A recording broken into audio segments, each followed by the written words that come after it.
청취자 여러분 안녕하십니까. 장원석입니다. 2018년 11월 5일 월요일 YTN 라디오 수도권 투데이 시작하겠습니다.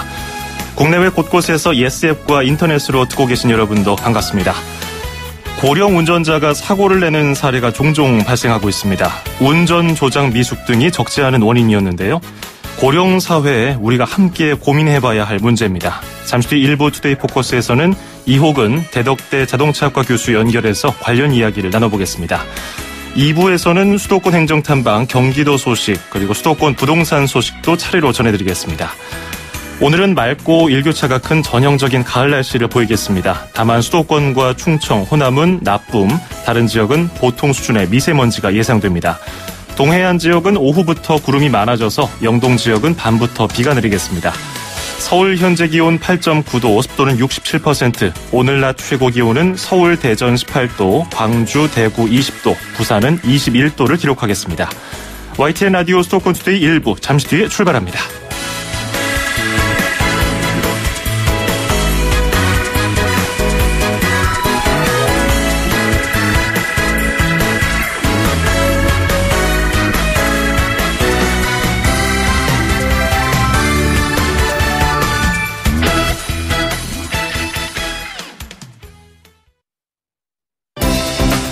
수도권과 관련된 소식은 모두 여기 YTN 라디오 수도권 투데이.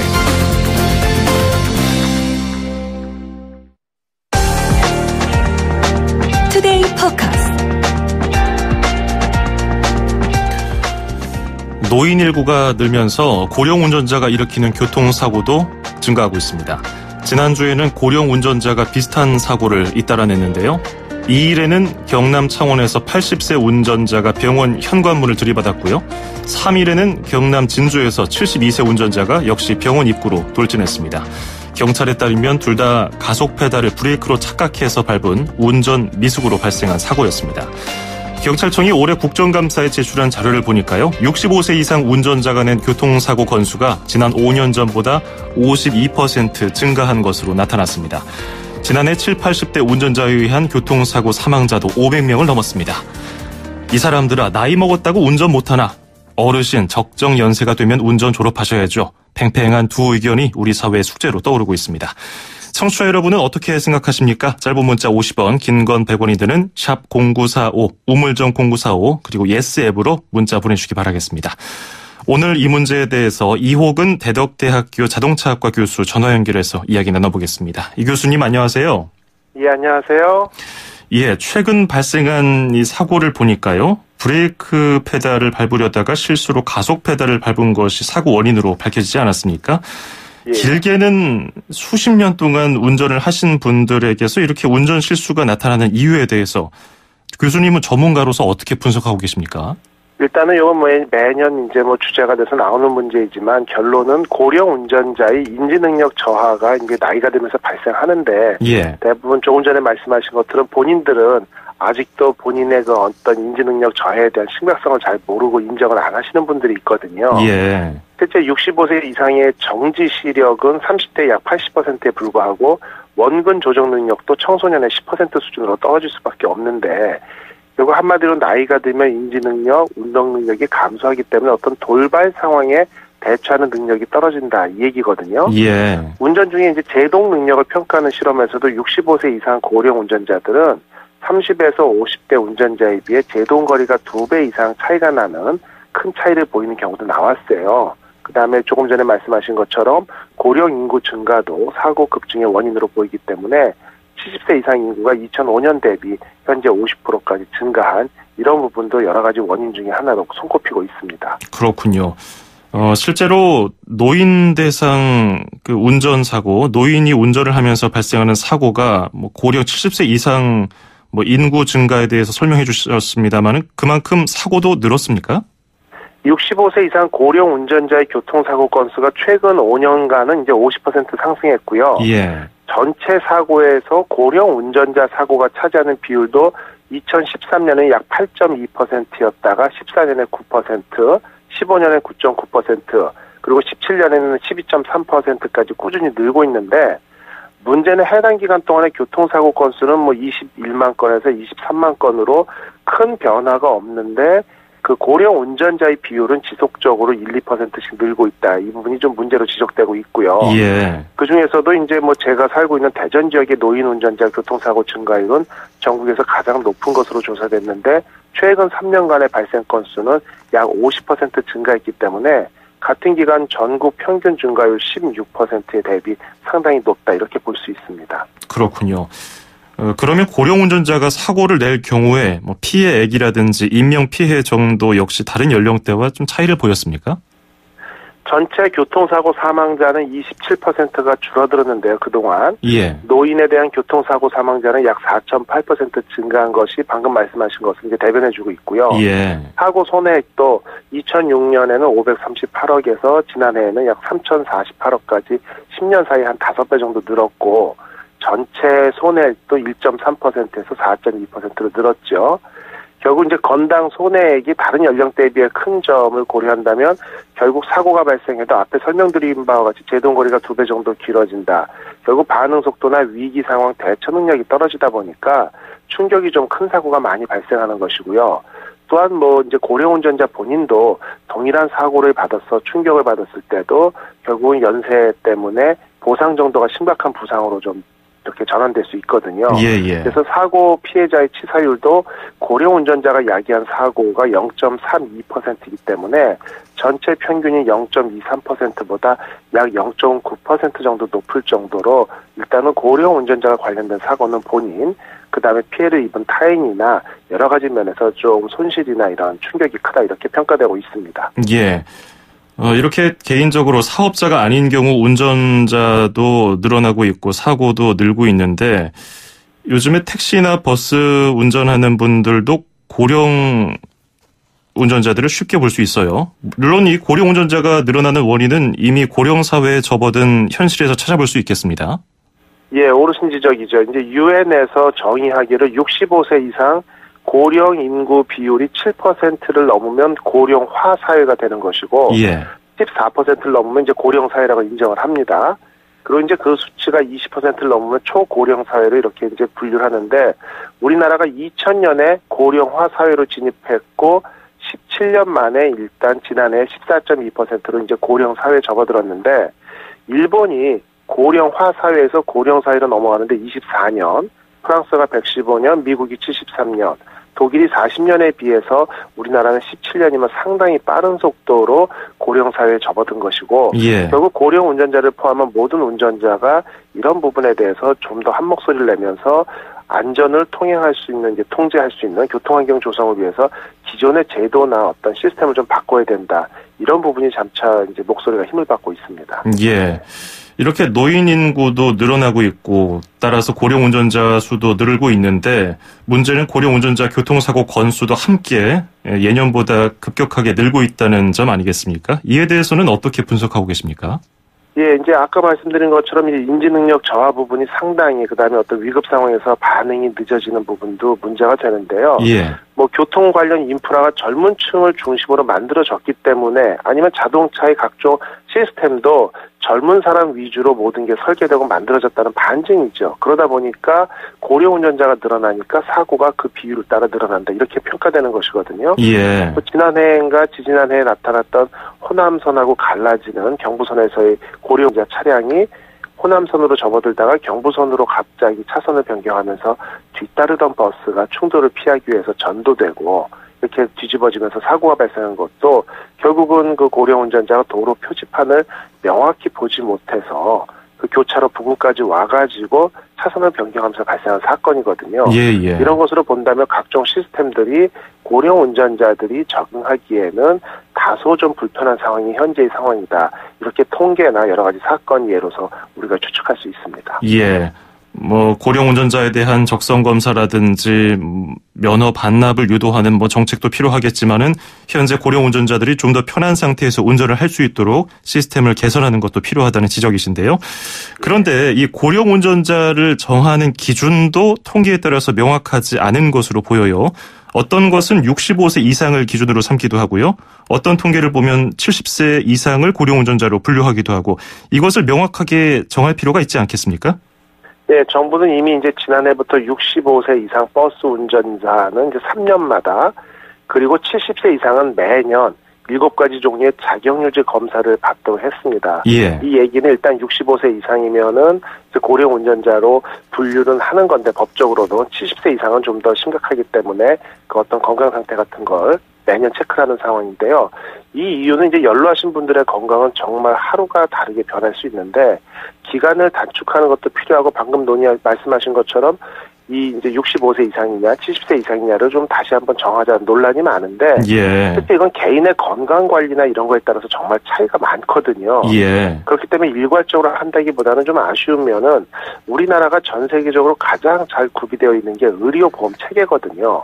근데 현재는 개인정보 보호 때문에 진료 내역이나 병원 통원 내역 같은 것을 타 기관에서 열람할 수 없도록 이게 규정이 되어 있는데 이 부분을 저는 늘 말씀을 드리는 거죠. 어떤 회의에서도 그렇고 방송에서도 그런데 예. 병원과 연계해서 어떤 특정 규모의 부상이나 병원 치료를 요하거나 특정 질병으로 졸음을 유발한다거나 반응이 늦어지는 이런 약을 드시는 분들에 대해서는 실제 면허 적성 검사를 그 기간에 맞춰서 다시 한번 보도록 하는 연계 시스템을 구축한다라고 하면 지금처럼 65세 이상, 70세 이상 이런 어떤 건강을 떠나가지고 이런 기준을 갖다가 숫자적으로 정하는 이런 부분에서도 좀 더 자유로울 수 있지 않을까 이런 의견을 제시하고 싶습니다. 예, 말씀하신 것처럼 정부가 이제 내년부터 75세 이상은 3년으로 단축시켰고요. 적성검사 기간을. 기존에는 65세 미만이 10년, 65세 이상이 5년이었는데 좀 줄어든 거죠.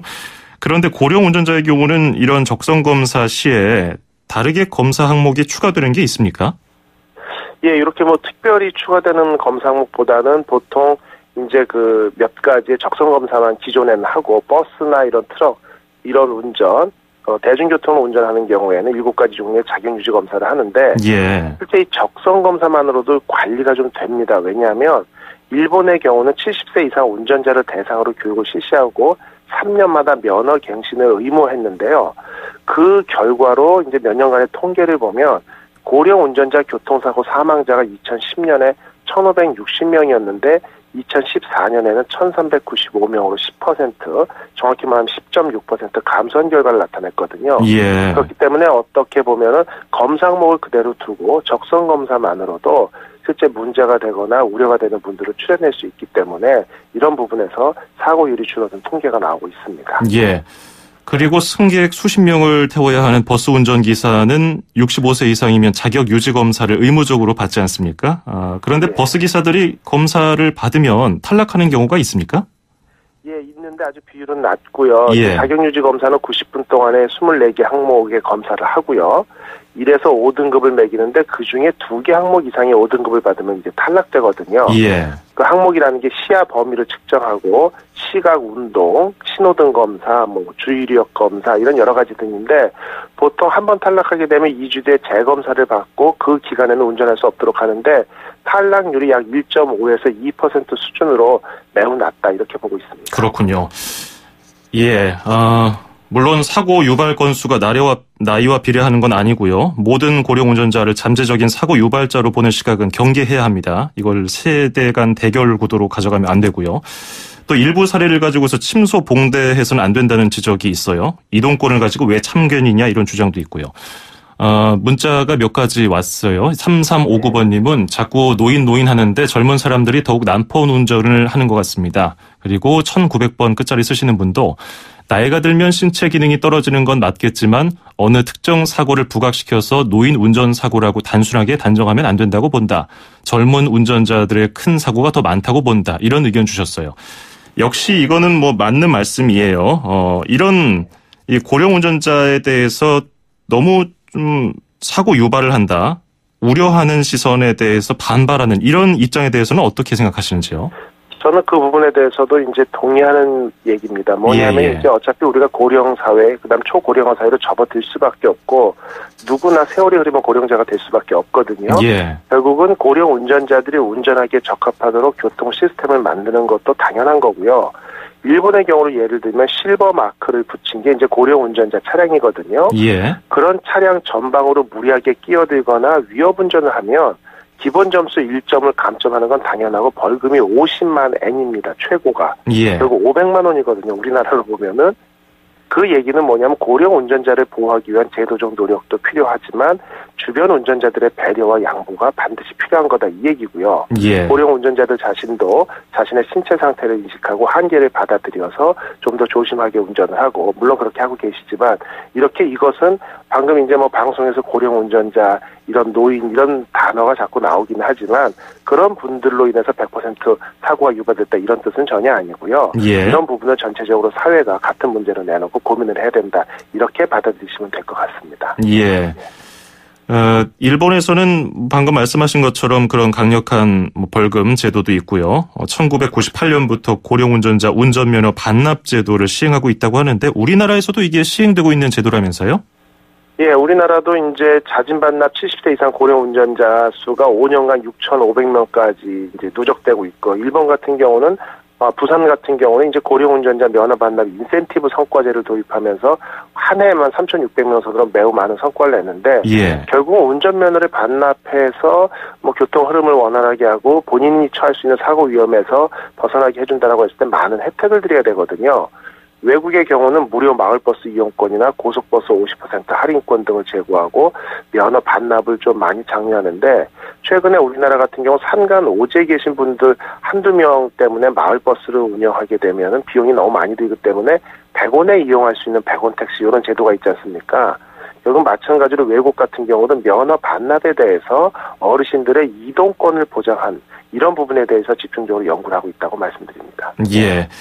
앞서 교수님이 그 고령 운전자들을 위해서 번호 표지판 크기를 늘리다거나 혹은 도로 조명을 밝게 개선을 해서 좀 더 고령자들이 운전을 편하게 할 수 있고 좀 쉽게 할 수 있도록 도와주는 정책이 필요하다고 지적을 해주셨는데, 근데 앞으로 자율주행차 같은 기술이 발전하면요, 고령 운전자들이 오히려 더 편하고 안전하게 운전할 수 있는 환경이 마련되지 않을까 하는 생각이 들기도 하는데, 이 부분에 대해서는 좀 미래지향적인 질문입니다만 어떻게 생각하시는지요?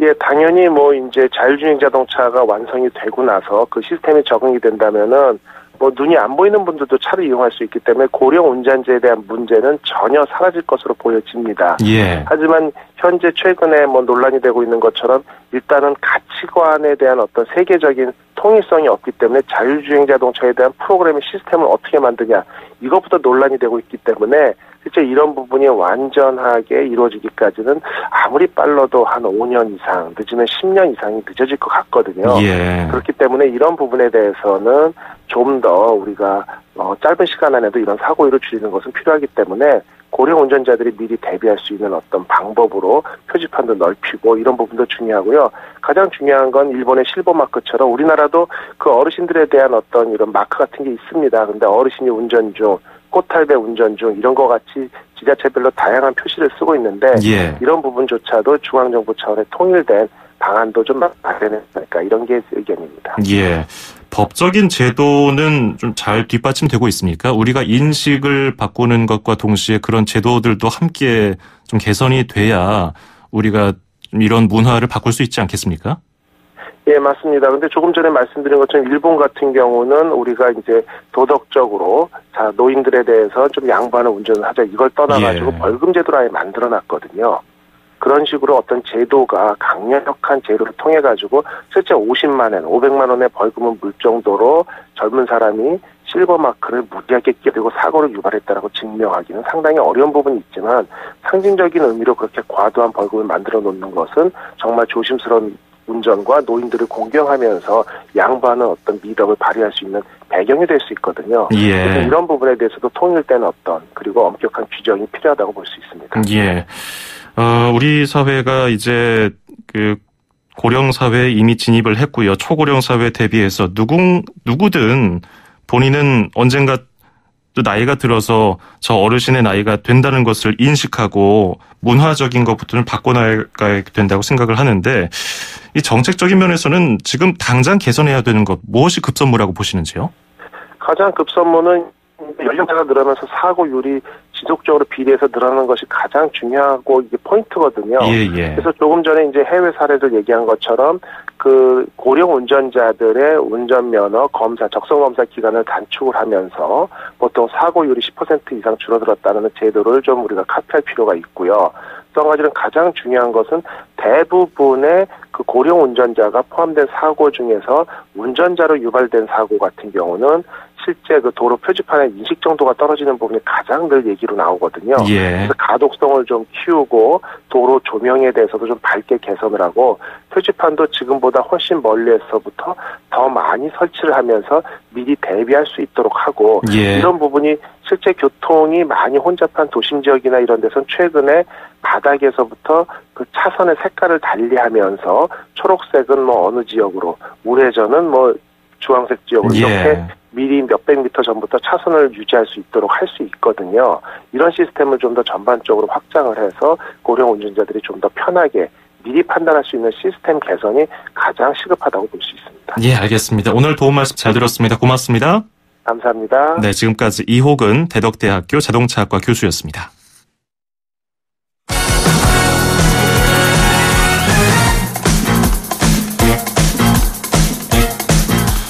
수도권 뉴스 브리핑입니다. 서울 강남 재건축 아파트 값이 넉 달여 만에 하락했습니다. 부동산 114가 조사한 자료를 보면 이번 주 서울 재건축 아파트 값이 지난주보다 0.13% 내렸습니다. 이는 9.13 대책 발표 이후 처음이고 지난 7월 중순 0.01% 떨어진 이후 4개월여 만에 하락입니다. 특히 강남구의 재건축 아파트 값이 0.22% 하락했고 송파구와 강동구도 나란히 0.13% 내렸습니다. 인천광역시가 내년부터 옹진군을 뺀 인천 모든 지역에서 노후 특정 경유차 운행을 제한하기로 했습니다. 운행이 제한되는 차량은 지난 2005년 12월 31일 이전에 제작된 2.5톤 이상 특정 경유 자동차로 배출가스 저감 장치를 달지 않았거나 종합검사에서 불합격 판정을 받은 차량입니다. 현재 약 4만 4천 대가 제한 대상인 것으로 추산됩니다. 운행 제한 차량이 적발되면 1차는 경고, 2차부터는 20만 원의 과태료가 부과됩니다. 경기도의회가 지난해 사립유치원 측의 반발로 무산된 경기도교육청 시민감사관 증원을 다시 추진하기 위한 조례 개정안을 입법 예고했습니다. 개정 조례안은 도교육청 시민감사관을 15명에서 50명으로 늘리고 연임에 제한을 두지 않는 내용을 담고 있습니다. 이에 앞서 지난해 7월 도의회는 교육청 시민감사관을 늘리는 조례 개정안을 발의했으나 사립유치원 측 압력으로 심의가 보류된 뒤 폐기됐습니다. 최근 인천시 송도국제도시에 퍼진 악취 일부는 시화공단에서 나온 것이라는 추정이 나왔습니다. 인천시 연수구는 시화공단 내 악취 배출 사업장 10곳을 점검한 결과 3곳에서 송도에 퍼진 악취와 유사한 냄새가 나는 것을 확인했다고 밝혔습니다.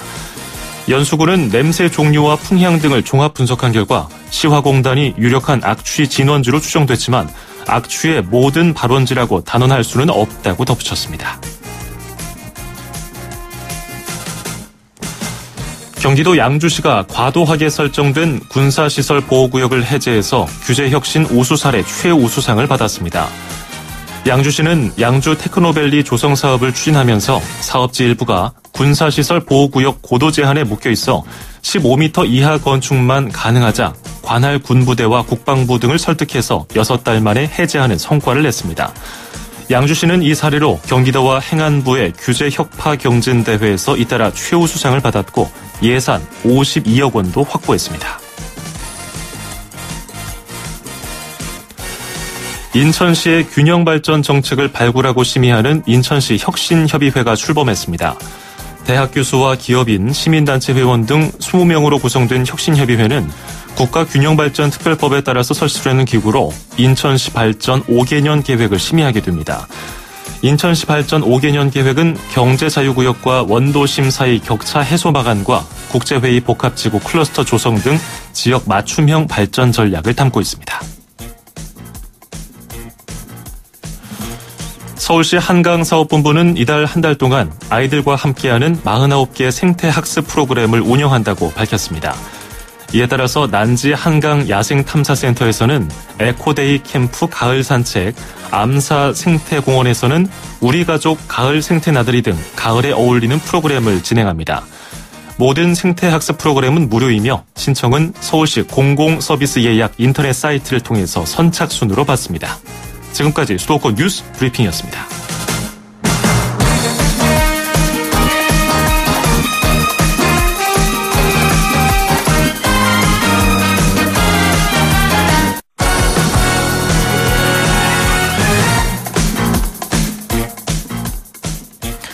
네, YTN 라디오 수도권 투데이 1부 여기서 마치고요. 잠시 뒤 2부에서 뵙겠습니다.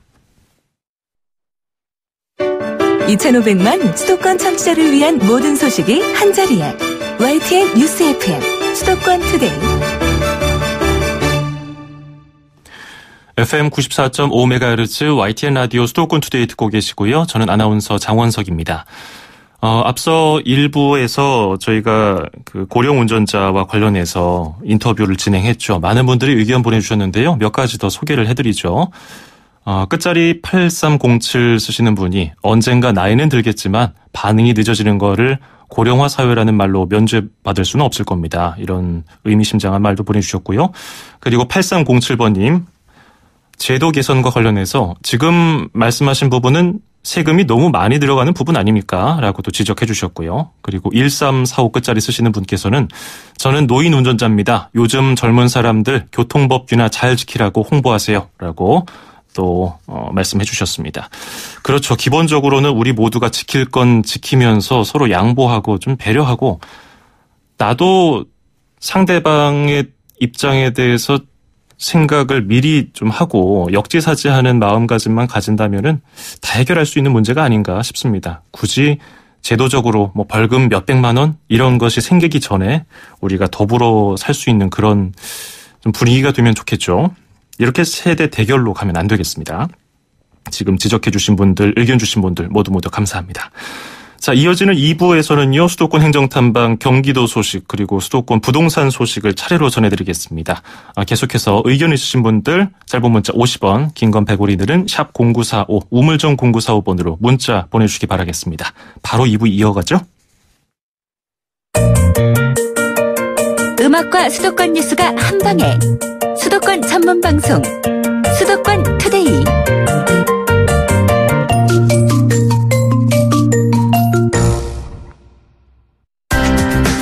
서울, 경기, 인천 찍고 수도권 정부의 핵심이 바로 여기에 수도권 행정탐방. 수도권 행정탐방 월요일 순서 경기도 소식 들어보겠습니다. 예전에는 우리가 급하게 끼니를 때워야 할 때 라면이라든지 빵 이런 것들로 배를 채우곤 했는데요. 요즘엔 간편식이 많아졌습니다. 경기도 농업기술원이 간편하게 먹을 수 있는 포켓형 조미밥 제조 기술을 이전했다고 합니다.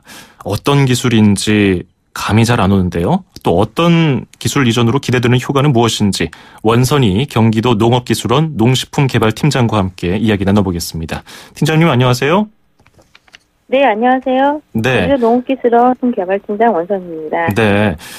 경기도 농업기술원에서 간편하게 먹을 수 있는 조미밥 제조 기술을 업체에 기술 이전했다고 들었습니다. 일단은 이게 조미밥 제조 기술이 어떤 건지부터 소개를 해주시고 나서 이 개발하게 된 배경을 설명해 주시면 좋을 것 같아요. 네, 최근에 농식품 소비 트렌드가 편의성과 간편에 대한 소비자의 니즈가 증가하면서 외식이나 즉석밥, 컵밥, 도시락 등의 간편식과 HMR이라는 가정식 대체식품이 증가하고 있는 추세입니다. 국민 1인당 쌀 소비량만 보더라도 2007년에는 84.8kg이던 것이 2017년에는 62.8kg으로 현저히 감소했거든요. 예. 네, 그래서 이와 같이 밥쌀용 쌀 소비는 감소하는 반면에 가공용 쌀 소비량의 증가세가 지속되고 있어서 쌀 가공 산업의 중요성이 높아지고 있습니다. 네. 따라서 경기도 농업기술원에서는 이러한 경기미의 영성을 유지하고 또 식품 소비 트렌드에 발맞춰서 쌀 소비를 촉진하기 위한 프리미엄 쌀 가공 식품 개발에 주력을 하게 되었습니다. 네, 그래서 이번에 네. 예, 최근에 그러면 쌀 소비량이 변화 추세는 어떻게 보고 계십니까? 네, 아까 말씀드린 것처럼 이제 10년 전만 해도 84.8kg이었는데요. 그것이 점차적으로 급격하게 감소됐습니다. 그래서 지금 현재는 61.8kg으로 10년 전에 비해서 20kg 150g 이상 1인당 소비량은 감소를 했지만 또 가공용 쌀 소비량이 이런 편의식이나 간편식들이 시장이 커지면서 가공용 쌀 소비량은 증가하고 있습니다. 아, 그렇군요. 이게 1년 단위 무게 소비량을 말하는 거잖아요. 네, 국민 1인당 쌀 소비량입니다. 예, 실제로 많이 줄긴 줄었네요.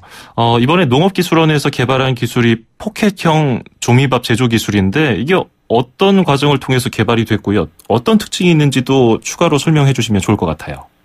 네, 이번에 기술이 전한 제품은요. 그 쌀 소비량도 늘리고 바쁜 현대인들이 간편하게 식사를 할 수 있도록 쌀을 이용한 간편식 개발 연구의 일환으로 추진되었습니다. 예. 2016년 12월에 포켓형 종이밥이라는 종이밥 및 그 제조 방법이라는 제목으로 특허 출원을 하였고요. 2018년 10월에 특허 등록이 되었습니다. 이 기술은 고기와 채소 그 밖의 재료를 기호에 맞게 조미한 밥을 도구를 사용하지 않고 손쉽게 먹을 수 있도록 빵이나 또띠아, 돈가스 등의 외피를 씌운 형태로 개발되었습니다. 종이밥에 적합하도록 쌀 품종별로 혼합 비율과 수분 함량을 구명하였고요. 그 종이밥의 재료나 외피의 형태를 유통이라든가 조리 여건에 맞게 다양하게 변형할 수 있다는 장점이 있습니다. 예. 그러면 아까 뭐 돈가스 같은 예를 들어주셨는데 우리가 편의점 같은 데서 흔히 사 먹을 수 있는 삼각김밥 같은 그런 형태도 있는 건가요?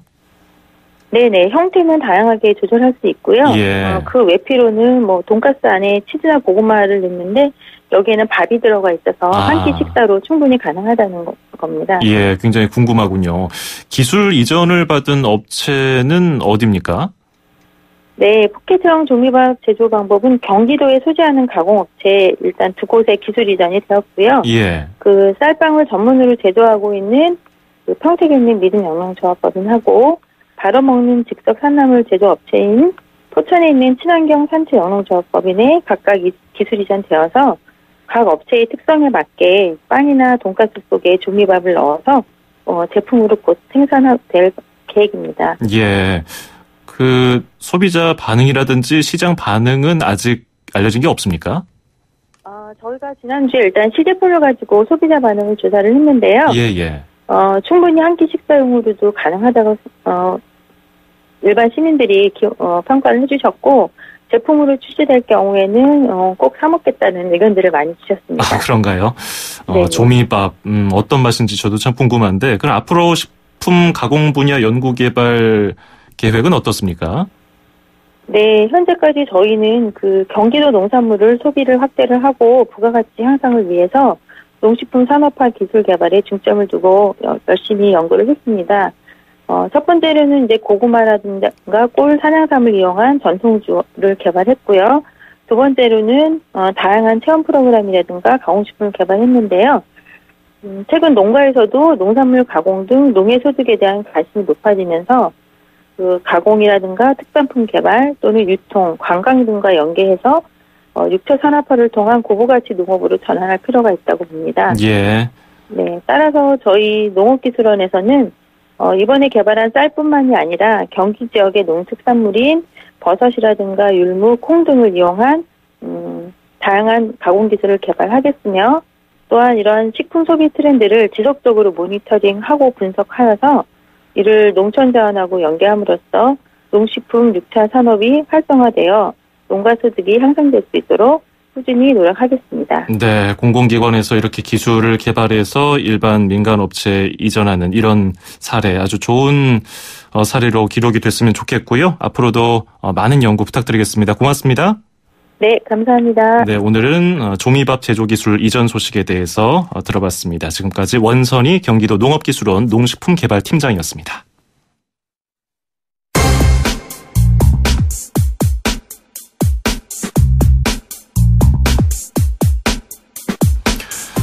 네, 계속해서 수도권 부동산 소식 시간입니다. 정부의 강력한 규제 정책으로 서울 아파트 거래가 최근 한 달 사이에 뚝 떨어졌습니다.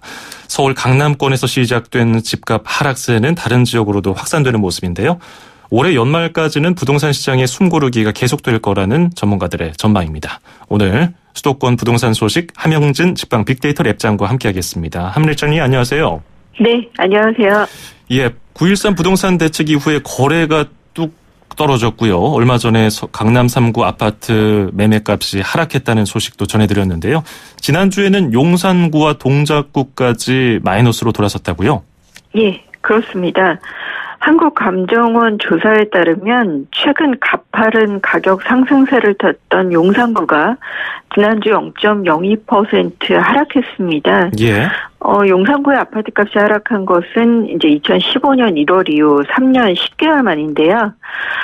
서빙고동과 동부이천동 등지 아파트 매물이 호당 7천만 원에서 1억 원가량 하락하면서 일부 시세가 떨어졌습니다. 그리고 흑성 뉴타운의 개발 호재로 가격이 급등했던 동작구도 2017년 9월 이후로 1년 1개월 만에 0.02% 하락했습니다. 서울 전체 아파트값 매매 변동률도 계속 둔화되고 있는데요. 0.02%를 지난주 기록하면서 9.13 대책을 기점으로 8주 연속 오름폭이 둔화세를 보이고 있습니다. 예, 2주 전에 처음으로 하락세로 전환했던 강남권 아파트 매매값 역시 지난주에 낙폭이 더 커졌다면서요? 네, 맞습니다. 서울 강남 4구인 이제 동남권 아파트 매매값은 지난주 0.04% 하락하면서 0.01% 떨어진 이전 주보다 낙폭이 커졌습니다. 예. 실제 서초구는 0.07%, 그리고 강남구 0.06, 그리고 송파구 0.05% 각각 매매값이 하락했는데요. 경기권에서도 낙폭이 나타나는 지역들이 출현하고 있습니다. 예를 들어서 분당 신도시 아파트 값이 지난주 마이너스 0.01%로 가격 약세를 보이기도 했었습니다. 7월 말 이후 14주 만에 하락 전환한 것인데요. 일단 수도권 주요 지역들이 매수자가 자취를 감추면서 매물이 들고 호가가 떨어지는 모습을 보이고 있습니다. 예. 그리고 아파트 시장, 특히 강남의 경우는 재건축 단지 가격이 떨어지면서 또 다른 문제가 있다고 하더라고요. 정부의 다주택자에 대한 대출 규제 강화 불똥이 1+1 재건축으로 튀면서 규제를 피하려고 하는 재건축 단지들의 고민이 크다고 하던데 이거는 구체적으로 어떤 내용인지 설명 좀 부탁드릴게요. 네. 규제 지역의 2주택 이상자는 이제 주택담보대출이 9월 14일 이후는 원천 금지되고 있는데요. 정부가 분양권 입주권도 주택으로 간주해서 다주택자의 대출을 원천 봉쇄하면서 이주비 같은 이제 사업 추진에 차질을 빚게 되는 재건축 단지가 늘고 있습니다. 예. 특히 1:1 재건축을 추진하던 강남 재건축 단지 곳곳에서 지금 현재 설계 변경을 검토하고 있다고 합니다. 사실 1:1 재건축은 이제 넓은 대지 지분을 갖고 있는 중대형 면적 아파트 소유자들이 재건축 시 중소형 아파트 2채를 받을 수 있는 제도라서 그동안 각광을 받아왔었는데요. 9.13 부동산 대책으로 인해서 기존 1주택자가 관리처분 인가 후에 만약 입주권을 2배를 얻을 시에는 다주택자가 되겠죠. 그렇게 되면 이주비를 포함해서 세입자의 보증금을 충당할 수 있는 대출금이라든지 또 임시거주를 위한 주택비용 대출이 불가능해져 버렸습니다. 예. 그렇기 때문에 현재 1:1 재건축을 추진하는 단지 중에서는 반포주공 1단지 그리고 잠실의 진주아파트 같은 단지들이 재건축 계획 변경을 고심하고 있다고 하는데요. 근데 이제 문제는 설계 변경이 이제 조합원 전체 총회 절차를 필요로 하기 때문에 아무래도 그런 부분에 있어서 재건축 속도가 훨씬 저하될 수밖에 없겠고요. 금융비라든지 이런 부분을 고려했을 때 사업성 저하가 불가피할 전망입니다. 그렇군요. 청약 열기는 여전히 또 뜨거워 보입니다. 추첨제 당첨을 노리는 1주택자들이 이번 주 강남 분양 물량에 관심이 쏠리고 있어요? 네, 맞습니다. 이제 6일이죠. 금주 화요일 1순위 청약에 들어가는 서초구 서초동의 한 재건축 아파트 일반 분양 모델하우스에 주말 방문객이 꾸준했습니다. 해당 단지는 이제 3.3제곱미터당 평균 분양가가 4,489만 원으로 가격 수준이 상당하지만 주변 시세보다 낮은 분양가에 공급되면서 강남권 진입을 노리는 대기 수요자들의 관심이 높은 편인데요. 11월 말 강화되는 청약 규제 전에 1주택자가 사실상 추첨제로 당첨 기회를 높일 수 있는 마지막 사업장이라는 점 부각되면서 특히 관심을 끌고 있습니다. 자, 하지만 이제 문제는 소유권 이전 시까지 분양권 전매가 아예 금지되고요. 그리고 분양가가 85제곱미터, 전용 85제곱미터일 경우 15억에서 17억까지도 가기 때문에 9억 원 이상이기 때문에 중도금 대출이 아예 불가능하다는 진입장벽이 있습니다. 그렇기 때문에 무분별하게 청약을 하시기보다는 분양 대금이라든지 청약 조건을 꼼꼼히 살펴보시고 접근하셔야겠습니다. 그렇군요. 이 점 꼭 명심하시고서 정보 확인해 보시기 바라겠습니다. 오늘 말씀 잘 들었습니다. 고맙습니다. 네, 감사합니다. 네, 지금까지 함영진 직방 빅데이터 랩장이었습니다.